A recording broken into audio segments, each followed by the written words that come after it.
মহারাজ, আপনি একটা বিষয় খেয়াল করেছেন? গোপালের কিন্তু দিনে দিনে বুদ্ধি কমে যাচ্ছে।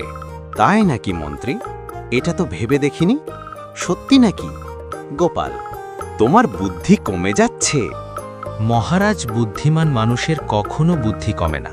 আপনি পরীক্ষা করে দেখতে পারেন। ঠিক আছে গোপাল, তোমার একটা বুদ্ধির পরীক্ষা তাহলে নিচ্ছি। শোনো, আগামীকাল রাজসভায় আসার সময় আমার জন্য অদৃশ্য মুরগির তরকারি রান্না করে নিয়ে আসবে। যদি নিয়ে আসতে পারো তাহলে তুমি পাবে 100 সোনার মোহর। আজকে বাজারে খুব ভালো ইলিশ মাছ বিক্রি হচ্ছিল, তাই কিনলাম। বাড়িতে গিয়ে বউকে বলবো ইলিশ মাছ ভাপা, ইলিশ মাছের পাতুরি রান্না করতে। কতদিন যে খাইনি, আজ জমিয়ে খাবো। কি দাদু, বড় ইলিশ মাছ কিনছো দেখছি, আমাদেরকে খাওয়াবে নাকি? এ কি তোরা পাঠশালায় যাসনি নাকি পণ্ডিত মশাই পাঠশালা বন্ধ করে দিয়েছে? এ কি দাদু, তুমি ভুলে গেছো? আজ তো শুক্রবার, ছুটির দিন। তাই আজকে তোমার বাড়িতে দাদির হাতে ইলিশ মাছের তরকারি দিয়ে ভাত খাবো। তাহলে চল আমরা একসাথে বসে তোর দাদির হাতের রান্না খাবো।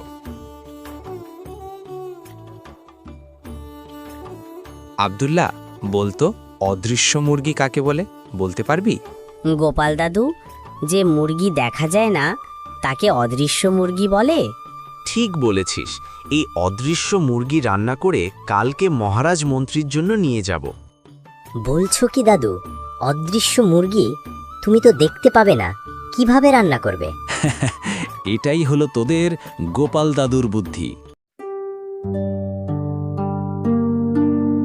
মহারাজ, আজকে গোপাল ঠিক সময় রাজসভায় এসেছে। তাকে জিজ্ঞেস করুন অদৃশ্য মুরগি রান্না করে নিয়ে এসেছে কিনা। তুমি ঠিকই বলেছ মন্ত্রী। হ্যাঁ বলো গোপাল, তুমি অদৃশ্য মুরগি রান্না করে নিয়ে এসেছো? অবশ্যই নিয়ে এসেছি মহারাজ। মন্ত্রীমশাই, আপনি কি দেখতে পাচ্ছেন অদৃশ্য মুরগির তরকারি? তুমি কি আমাদের সাথে মশকরা করছো গোপাল? আমি তো কিছুই দেখতে পাচ্ছি না। কোথায় মুরগি? ওমা, দেখতে পাচ্ছেন না? তাহলে আপনার মনে পাপ আছে। যারা নিষ্পাপ, কোনো পাপ নেই, তারা অবশ্যই দেখতে পাবে। কই মহারাজ, আপনি বলুন, আপনি দেখতে পাচ্ছেন? এই রে, এখন যদি আমি বলি দেখতে পাচ্ছি না, সবাই ভাববে আমি পাপী মানুষ। হ্যাঁ গোপাল, আমি তো দেখতে পাচ্ছি। হইর থেকে কি সুন্দর ঘ্রাণ বের হচ্ছে। আহা! এবার তাহলে বলুন মহারাজ, আপনার জন্য অদৃশ্য মুরগি তরকারি রান্না করে নিয়ে আসতে পেরেছি তো? এবার তাহলে আমার পুরস্কার 100 সোনার মোহর দিন। সত্যি গোপাল, তোমার মতো বুদ্ধিমান মানুষ এই কৃষ্ণনগরে আর একটাও নেই। তোমার বুদ্ধির তুলনা নেই। এই নাও তোমার 100 সোনার মোহর পুরস্কার। কি মন্ত্রী মশাই, এবার আপনি কিছু বলুন। বুদ্ধির পরীক্ষায় কে জিতল? আমি গোপালের বুদ্ধির কাছে হেরে গেছি। গোপাল সত্যি বুদ্ধিমান মানুষ, আমি হার স্বীকার করে নিলাম।